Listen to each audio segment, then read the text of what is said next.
So this is obviously my space. Unfortunately, I'm not. It's nice that I'm a little bit alone up here, but sometimes I really miss being down where the action is by Steve and everybody. So that's actually my studio. That's where I take all the photographs up there. You can mingle around and check it out if you want. That's where all the sun is.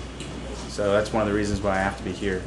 I do primarily ambrotypes and daguerreotypes. Is everybody kind of familiar with alternative processes? Okay. Okay, good. So, well, daguerreotypes, first of all, I'm a graduate student from CCAC 2003. And my last semester is when I really got into alternative processes. Started with ambrotypes and then went on to daguerreotypes. So daguerreotypes are pretty much the first photography, that was actually invented and released to the public and patented. So if you say, what's the first photography? Daguerreotypes. I mean, there's some debate about it, but so they're actually pieces of metal coated with silver and exposed in the camera and developed with mercury and one-of-kind pieces. So all of those are daguerreotypes in the box. And then there's a few ambrotypes up there. Ambrotypes came along a little bit later after the daguerreotypes. Pretty much a different process. They're basically pieces of glass, and you mix the collodion, you pour it on, and then you develop it on that piece of glass, and then paint it black, and then it turns into ambrotype. You can actually, before you paint it, you can print it if you wanted, and you can make multiple. So that was kind of one of the first times that you could make multiple prints from stuff. Daguerreotypes, one of a kind. You can't really make copies. When were those introduced? It was in France, actually, 1837 was when it was released to the public. And then from then on, it was pretty popular. When was it replaced by other methods? It was very short-lived. It was only, it was really only strong for about 10 years. That's why the original daguerreotypes are kind of interesting, because nobody does them anymore, really. And it was a very short period of time. There were a lot that were produced, but a lot haven't survived. So if you see an original daguerreotype, it's from that time period, and that's what it is. That's why there's a lot of people that collect them, the original ones. So that's all I'm going to say. If you're really exposure is, my exposures up there are anywhere from 10 to 40 seconds. When it was first invented, they only used iodine, and the exposures were actually 20 minutes. Like the shortest were 20 minutes. So portraiture wasn't really possible. And then they figured out some technical things like using bromine that helped speed it up. And then portraits became possible, and some other things they kind of improved in the process. So, I'm sorry. Well, I was going to say it all depends on the light too. I need sunlight. I can't use any artificial lighting really. Nothing competes with the sun. So everything that I have to do is pretty much here on a sunny day. Like the last few days haven't been very good. So. How do we tell between these daguerreotypes and ambrotypes? The daguerreotypes are very shiny and kind of hard to see. Like these? Yeah. And the ambrotypes actually have hung on the wall up there. Do you mind if people go up there? No, come on up. Okay. And so this is my dark room here. You can just take a peek in there, and then come on up to the studio. Light over there?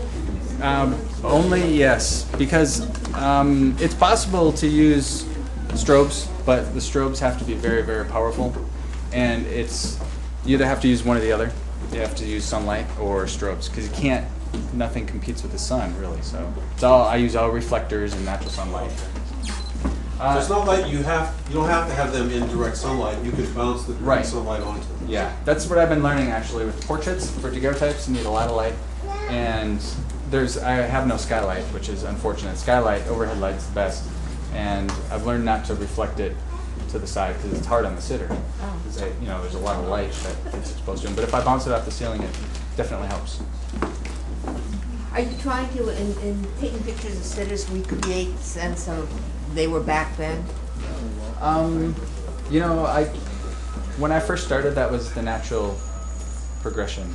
I'm getting away from that a little bit now because I'm a little bit more interested in seeing what the old technology does with new objects and people and that sort of thing.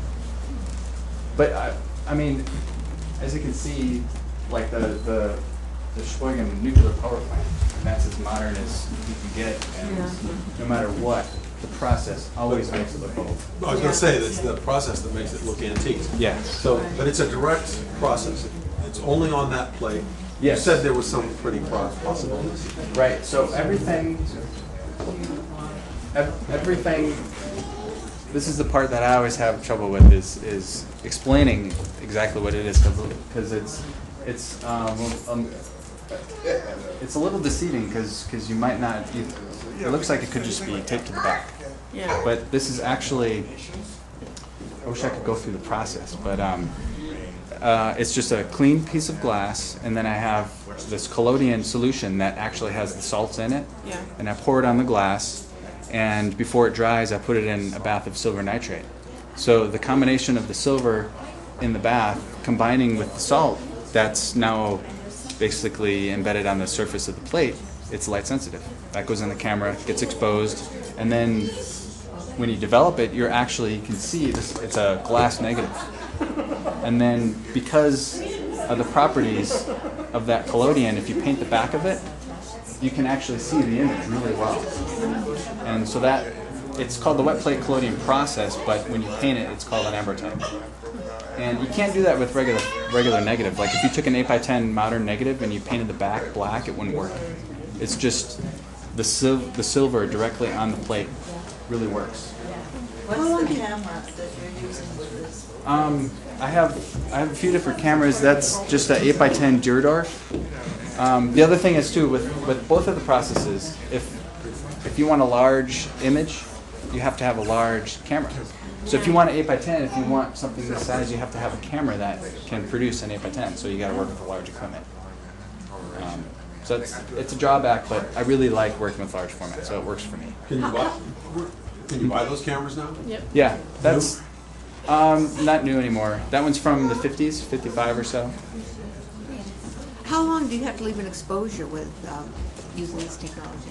The ambrotypes up here, sunny day, probably about 4 seconds. If my chemicals are new, as the chemicals age, it tends to double.